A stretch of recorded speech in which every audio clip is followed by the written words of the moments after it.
El domingo pasado establecimos el fundamento de la verdadera comunión cristiana, o también llamada comunión de los santos. Afirmamos que la comunión de los santos no es una mera alianza humana. No es estar un grupo de personas juntas en un lugar para pasar un rato agradable, para hacer ciertas actividades que tenemos en común, que a todos nos gustan, y pasarlo bien. La verdadera comunión cristiana solo se puede dar en aquellos que son llamados a dicha comunión y se fundamenta en lo que tienen en común. ¿Y qué tienen en común? Son aquellos que han tenido una común experiencia de la gracia salvadora de Dios en Cristo, la cual ha sido aplicada poderosamente a sus corazones por el Espíritu Santo, por el Evangelio. No es que hayan tenido una idéntica experiencia de conversión, sino que han experimentado de parte de Dios la misma gracia salvadora en Cristo. Consideramos que para ser hombres y mujeres nuevos y gozar de la vida que Cristo da, hemos de ser unidos a Él. Es por la fe que somos unidos a Cristo y recibimos vida nueva, vida eterna. Antes de eso, todos los hombres están muertos en sus delitos y pecados. Por esa razón, la gran necesidad del hombre natural es ser injertado en Cristo, es de ser encontrado en Él y ser uno con Él. Definimos la fe salvadora, no es cualquier fe, sino la fe salvadora. Fe es confianza en Cristo. Este es el corazón de la fe, es confianza en Cristo. Fe significa permanecer en Cristo, significa recibir a Cristo y por tanto aferrarnos a Él con total confianza. Pero no solamente en nuestras pruebas es tener fe y confiar en Él, es para nuestra salvación, es aferrarte a Él, quién es Él y lo que Él hizo. La verdadera fe se aferra a Cristo solo y únicamente como Salvador y se compromete a Cristo solo como su Señor. Dicha fe no está en el hombre, sino que viene de fuera. Proviene de Dios. Fíjese que hoy en día todo el mundo tiene fe. Todo el mundo dice que tiene fe. Yo tengo fe. Como que la fe la tienen ellos. Pero la palabra de Dios dice todo lo contrario. Dice en Efesios capítulo 2, versículo 8, porque por gracia sois salvos por medio de la fe, y esto no de vosotros, pues es don de Dios. Es Dios quien da la fe salvadora. ¿Y la fe? ¿Por dónde viene la fe? Porque si viene de fuera, ¿de dónde viene la fe? Es un don de Dios. ¿Cómo Dios da ese don de la fe? La fe viene por medio del Evangelio, como leemos en Romanos capítulo 10, versículo 17. Así que la fe es por el oír, y el oír por la palabra de Dios. También consideramos los beneficios de nuestra unión con Cristo y concluimos con algunas exhortaciones para que busquen a Cristo para ser unidos a Él y también algunas exhortaciones para la Iglesia para que ésta vele en oración, para que se predique desde el púlpito el puro Evangelio de Cristo, para que los hombres y mujeres que vienen oigan el Evangelio y puedan conocer quién es el verdadero Dios, su santidad, su justicia, y para que tales hombres y mujeres puedan conocerse a sí mismos, cuál es su verdadera posición y naturaleza delante de Dios, y busquen la gracia salvadora de Dios en Cristo para ellos, y entonces pueda darse la verdadera comunión cristiana dentro de la Iglesia. Hoy vamos a considerar dos aspectos de la comunión de los santos, el deber y el privilegio de la comunión cristiana. El deber lo voy a dejar para lo último, porque es necesario antes considerar lo que nos lleva a querer cumplir con esta obligación con alegría y con diligencia. Hermanos y amigos, el deber y la responsabilidad de la comunión en la Iglesia surge de nuestra comunión con Dios y con Jesucristo. Y lo voy a desarrollar de la forma más clara que me sea posible. Es Cristo mismo quien llama a los hombres y mujeres a través del Evangelio y por su Espíritu. Los llama para aplicarles todos los beneficios de su muerte y resurrección.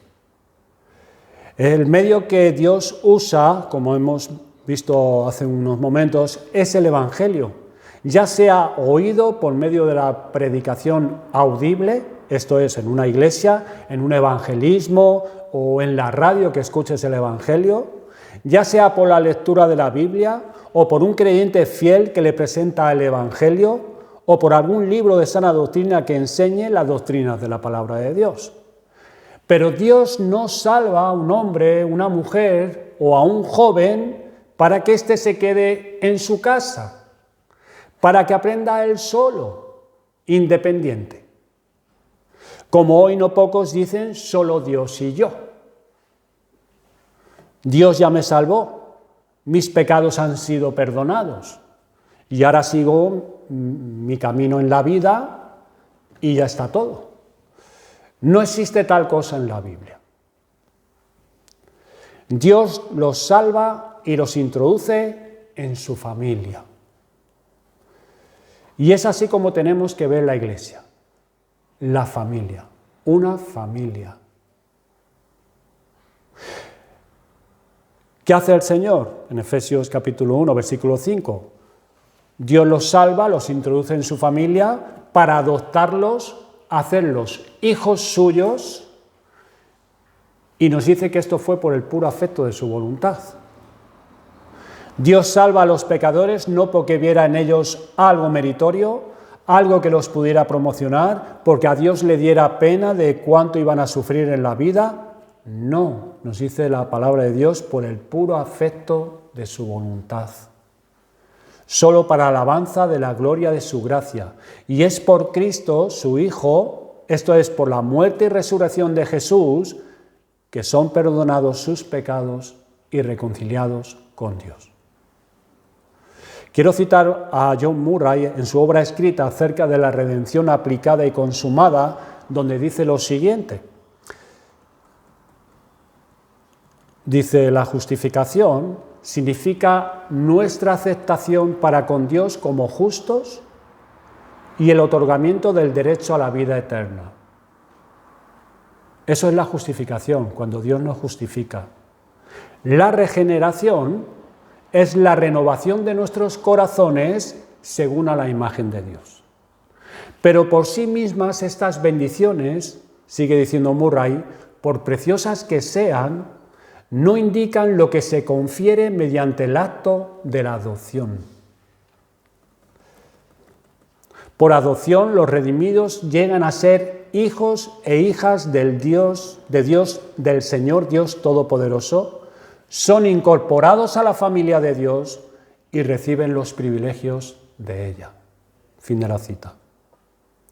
Un texto que establece el carácter especial de la adopción es Juan capítulo 1, versículos 12 y 13, donde leemos, mas a todos los que le recibieron, a Jesús, a los que creen en su nombre, les dio potestad de ser hechos hijos de Dios, los cuales no son engendrados de sangre, ni de voluntad de carne, ni de voluntad de varón, sino de Dios. De Dios. Esta doctrina bíblica deja sin argumento la falsa doctrina católica romana de que todos somos hijos de Dios. De igual manera, querer creer en la doctrina universal de que todos somos hijos de Dios desprecia y deja sin valor alguno el precioso acto de parte de Dios en adoptarnos en su familia. Llegamos a ser hijos de Dios porque se nos otorga un derecho o se nos confiere una potestad, y esto se da a aquellos que creen en el nombre de Jesús. La diferencia de la gracia de la adopción con las otras gracias, como pueden ser la justificación, la fe, la regeneración, la santificación, la perseverancia, se halla en la naturaleza de la comunión con Dios. Es la relación personal con Dios definida y disfrutada sobre la base de la paternidad personal de Dios. Es la relación personal con Dios definida y disfrutada sobre la base de la paternidad personal de Dios. Segunda de Corintios 6:18 dice: y seré para vosotros por Padre, y vosotros me seréis hijos e hijas, dice el Señor Todopoderoso. Es el privilegio de poder llamar al Creador de los confines de la tierra, Abba Padre, y conocer que Dios es tu Padre que está en los cielos y ser tratado por Él como hijo. ¿Qué implicaciones tiene esta verdad acerca de la adopción como hijo? Porque no he querido dar una definición de lo que es la adopción, no, quiero hacerlo bastante práctico. ¿Qué implicaciones tiene esta verdad acerca de la adopción como hijo? Primeramente, si estás aquí en este lugar, o, como sabemos, si escucharán este sermón en las redes sociales más tarde, y aún no eres hijo de Dios, es porque tus pecados no han sido perdonados, no has sido reconciliado con Dios. Porque la gran verdad de la paternidad de Dios y de la filiación que Dios otorga a los seres humanos es una verdad que pertenece a la aplicación de la redención de Cristo. No podemos ser hijos de Dios hasta que Cristo no nos salva. El fin principal del hombre es glorificar a Dios y gozar de Él para siempre. Pero no podemos gozar del privilegio y la felicidad de glorificar a Dios y gozarnos en Él como hijos hasta que no seamos reconciliados con Él. Entonces la primera necesidad del hombre es arrepentirse de sus pecados ante Dios, apartarse del mal, reconocer su culpabilidad ante Él, clamar a Dios su juez por gracia y poner su confianza en Jesucristo, pues Él es el único Salvador. Es el escogido de Dios para salvar y perdonar a los pecadores y darles la vida eterna. Y es entonces que podrán disfrutar de esa relación filial con Dios como su Padre, ser parte de su familia y poder recibir todas las bendiciones en la posición de hijo. ¿Qué implicaciones tiene esta doctrina de la adopción si eres creyente? En nuestra relación con Dios. ¿Cómo nos afecta en nuestra relación con Dios? Pues hermanos, cuando nos damos cuenta quién es Dios y lo que Él ha hecho por nosotros, cuando consideramos su elevada posición, Dios está en los cielos, y no solo la gran distancia entre Él y nosotros por su posición, sino también por su naturaleza. ¿Quién es Dios? ¿Quiénes somos nosotros? Cuando consideramos su santidad y grandeza, y consideramos nuestra pecaminosidad y pequeñez ante Él, ¿qué implicación tiene eso? Que no podemos dirigirnos a Él de cualquier forma, que no podemos acercarnos o pensar en Él de cualquier manera. Miren, Isaías capítulo 6, dice: por encima de Él había serafines, cada uno tenía 6 alas, con 2 cubrían sus rostros, con 2 cubrían sus pies, y con 2 volaban. Y el uno al otro daba voces diciendo: Santo, Santo, Santo, Jehová de los ejércitos, toda la tierra está llena de su gloria. No podemos presentarnos delante de Dios de cualquier manera. Hemos de acercarnos a Él con asombro, que Dios, el siempre eterno e infinito, haya querido enviar a su Hijo unigénito para redimirnos, quitando ese muro que hacía división, para poder tener Dios comunión con nosotros. Eso nos debería de asombrar. Reverencia. Es el honor y el respeto que se siente profundamente y se demuestra exteriormente debido al asombroso poder y majestad del Señor revelado en las Sagradas Escrituras.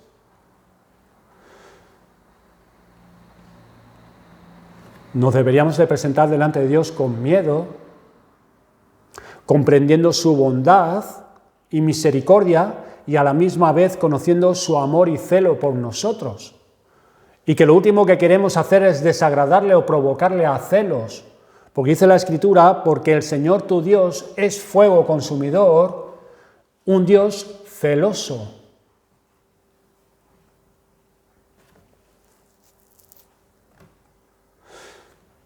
¿Qué implicaciones tiene esto para ti y para mí? Que no solo no puedo acercarme o pensar de Dios de cualquier manera, sino que no puedo andar como antes andaba. Ahora somos parte de la familia de Dios. No existe nada semejante a esta comunión en el ámbito de la sociedad humana. La familia de Dios. No sé si has pensado en ello alguna vez. Ser parte de la familia de Dios.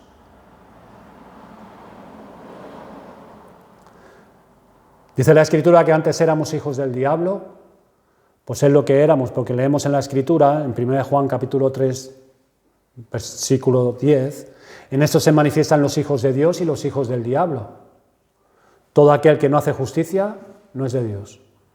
O sea que no hay tres para elegir, o hijos de Dios o hijos del diablo, y en toda la humanidad hay estas dos clases de personas, hijos del diablo o hijos de Dios. Y en esto se manifiesta, el que no hace justicia no es de Dios.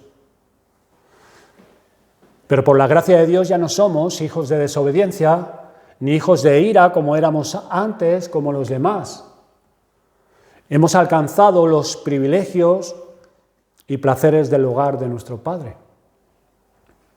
Tenemos acceso a su presencia, familiaridad con Él, que significa pertenecer a su misma familia. Podemos dirigirnos a Él como hijos, sabiendo que Él es nuestro Padre.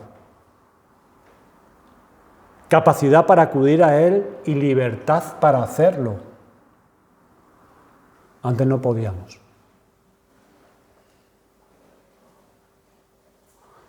El conocimiento de que su mano paternal hace que todas las cosas ayuden a bien a sus hijos. Esa confianza que tenemos en nuestro Padre. Venga lo que nos pueda venir, suceda lo que nos pueda suceder, claro que no somos insensibles y nos puede afectar, pero sabemos que Él tiene el control de todo y que Él es nuestro Padre. Y que alguna razón que nosotros no podemos llegar a entender, pero eso es bueno porque Él lo permite.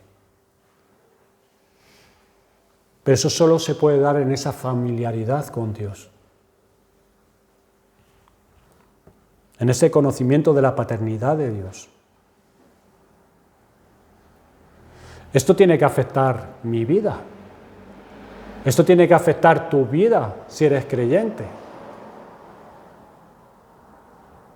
Que yo no puedo pensar de cualquier manera de Dios, que yo no puedo andar de cualquier manera delante de Dios.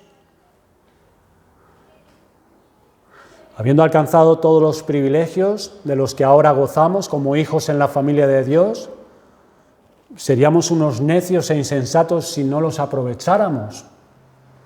Se nos insta a que aprovechemos las audiencias al trono de su gracia que Dios el Padre nos brinda.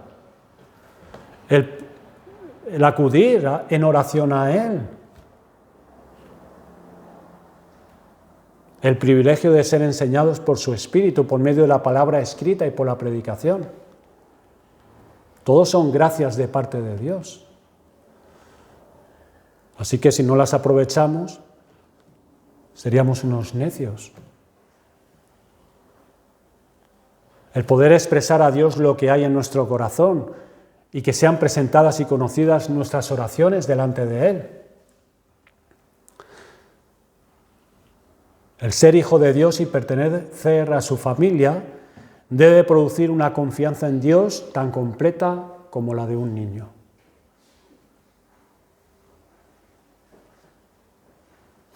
Dice el Señor Jesucristo, dijo en Mateo 6, 31 al 32, no os afanéis, pues, diciendo, ¿qué comeremos?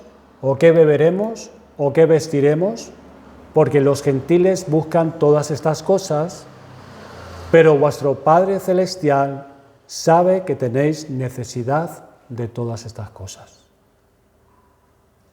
Es ese conocimiento de Dios, de la paternidad de Dios, de que es Dios quien me cuida, es mi Padre, y yo puedo confiar en Él, porque soy su hijo, porque estoy en su familia.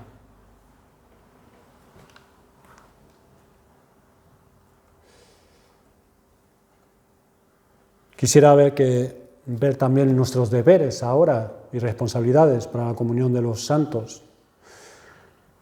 Nos hemos centrado brevemente en los privilegios de ser hijos de Dios, formar parte de su familia, porque al participar de tal posición y gozar de tal comunión con Dios, es que desde ahí se puede dar la verdadera comunión cristiana. Si no hay comunión con Dios, si no existe esta afiliación con Dios, nunca se podrá dar la comunión cristiana, la verdadera comunión cristiana. Se podrá hablar de fútbol, se podrá hablar del trabajo, se podrá hablar de las enfermedades, pero no hay filiación. La correspondiente responsabilidad es ser como Él, para que se pueda dar esta comunión cristiana. Y en particular, imitar su amor por todos sus hijos. La Iglesia, como dije antes, es una familia. Y esto es lo que tenemos que tener en mente. También la palabra de Dios dice que la Iglesia es un cuerpo, pero eso es para otro tema. O es un edificio, donde nosotros como adoradores somos piedras que se va haciendo ese edificio que es morada del Espíritu Santo. Pero tenemos que tener en mente que la Iglesia es una familia. Pero no cualquier familia, sino la familia de Dios. Y Él, Dios, es Padre de todos ellos. Él como Padre nos pone con otros hijos suyos en la familia. Una gran familia compuesta por hombres y mujeres de distintas nacionalidades, posición social, con diferentes personalidades que tenemos. Ahora, la pregunta es, ¿cómo Dios quiere que andemos en su familia? Para que se pueda dar esa comunión cristiana. ¿Cómo Dios quiere que andemos en su familia? Porque ahí no podemos conducirnos, hablarnos y tratarnos, como bien nos parezca a cada uno. Como miembros de Cristo, no existimos para nosotros mismos, sino para Cristo y los unos para los otros. El verdadero amor hacia Cristo implica amor hacia aquellos que tienen comunión con Él. No se puede amar a Cristo y no amar a su esposa, que es la Iglesia. No se puede amar a Dios y no amar a aquellos que componen la familia de Dios. No se puede. El nuevo y gran mandamiento de Cristo es amarnos unos a otros. El Señor dijo, un mandamiento nuevo os doy, que os améis unos a otros como yo os he amado. Que también os améis unos a otros. No como cada uno piense que tiene que amar, sino como yo os he amado. Juan 13:34. Si le amamos a Él, dice la Escritura, ciertamente guardaremos sus mandamientos. ¿Cómo entonces hemos de relacionarnos entre nosotros para que se pueda dar la comunión cristiana bíblica? Quizás esta consideración nos pueda ayudar. ¿Y cómo es Dios contigo? ¿Cómo es Dios contigo? cada día, en sus tratos personales. ¿Cómo es la comunión de Dios contigo?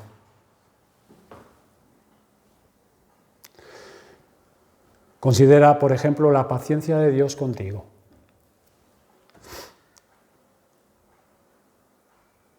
La paciencia de Dios. En tus múltiples caídas, en las reincidencias de ciertos pecados, siempre Él está dispuesto a llevarnos de nuevo al redil de su amado Hijo Jesucristo. Aunque tiene muchos motivos para enojarse y azotarnos con su vara por nuestra tardanza para entender, nuestra tardanza para recibir y aplicar su palabra, que cada domingo se nos dice desde el púlpito, Él es paciente. Dios es paciente, no se desespera. Sigue hablándonos en este lugar. Esa paciencia de Dios es para guiarnos al arrepentimiento. Dice la Escritura, o menosprecias las riquezas de su benignidad, paciencia y longanimidad, ignorando que su benignidad te guía al arrepentimiento.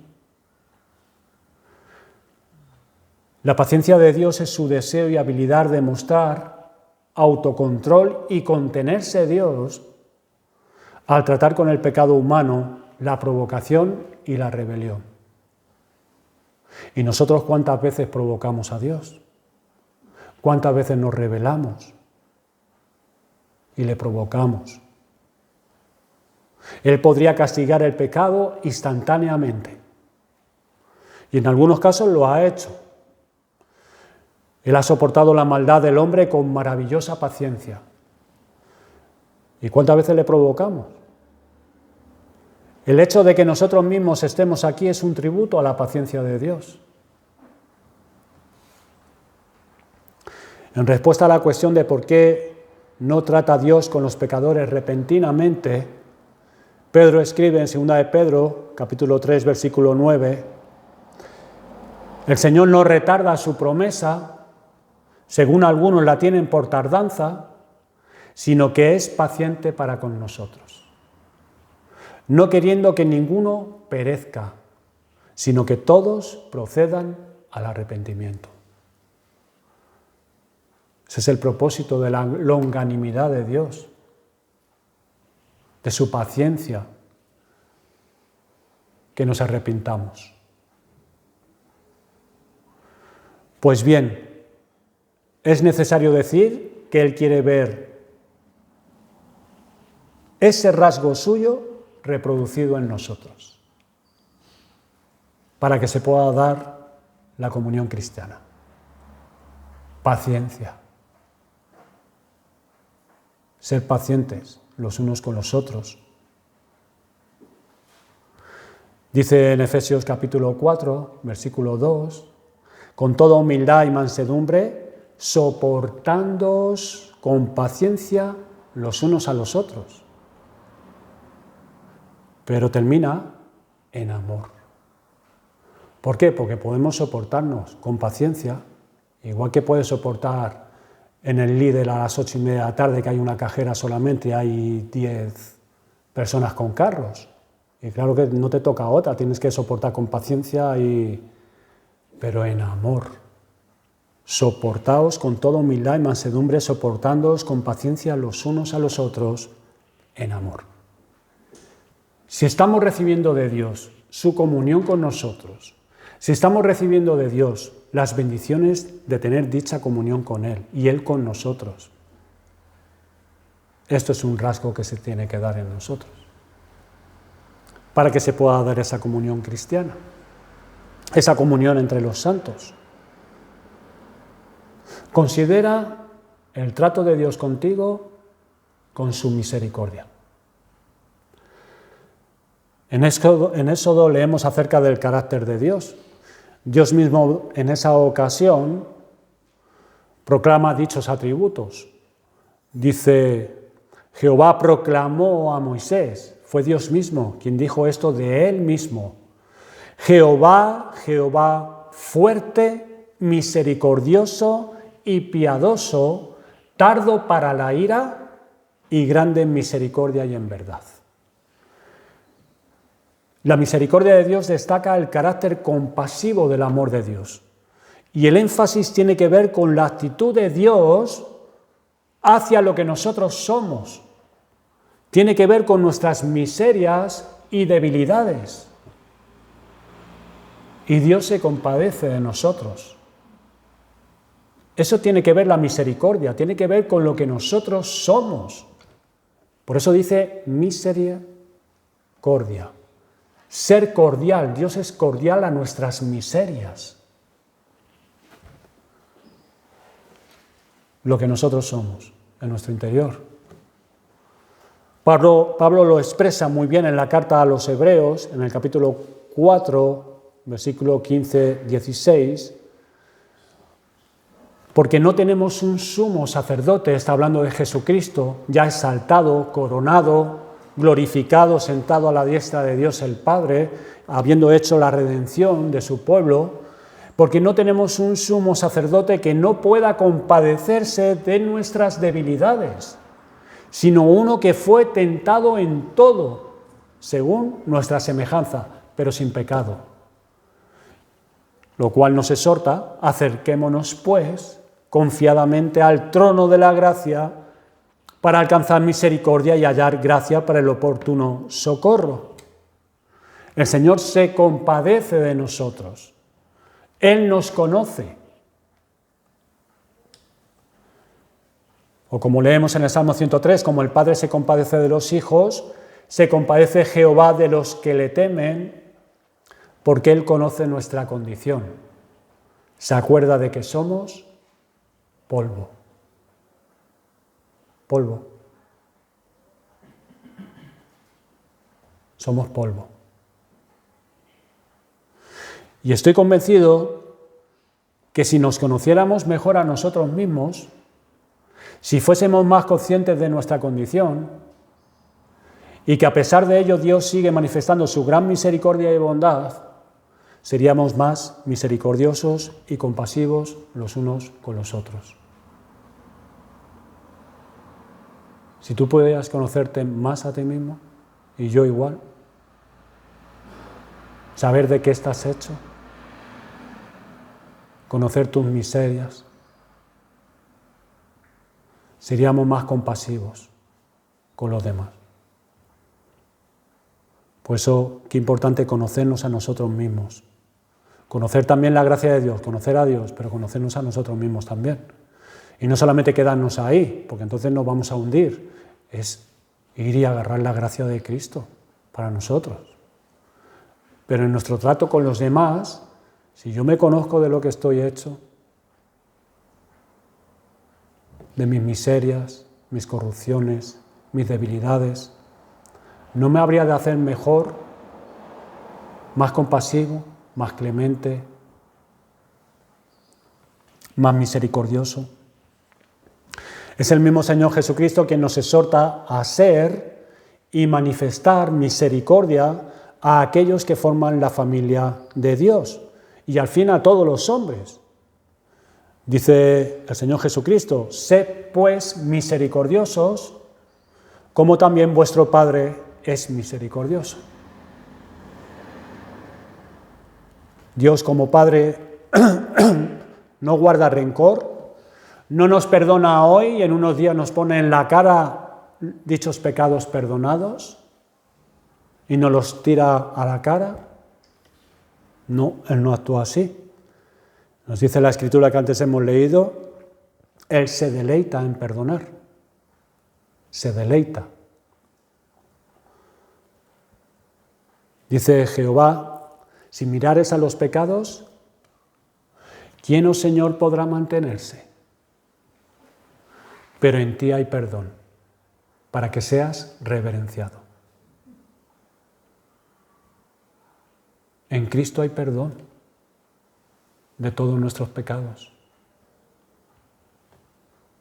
Él se deleita en perdonar al pecador que va contrito, humillado, reconociendo su necesidad.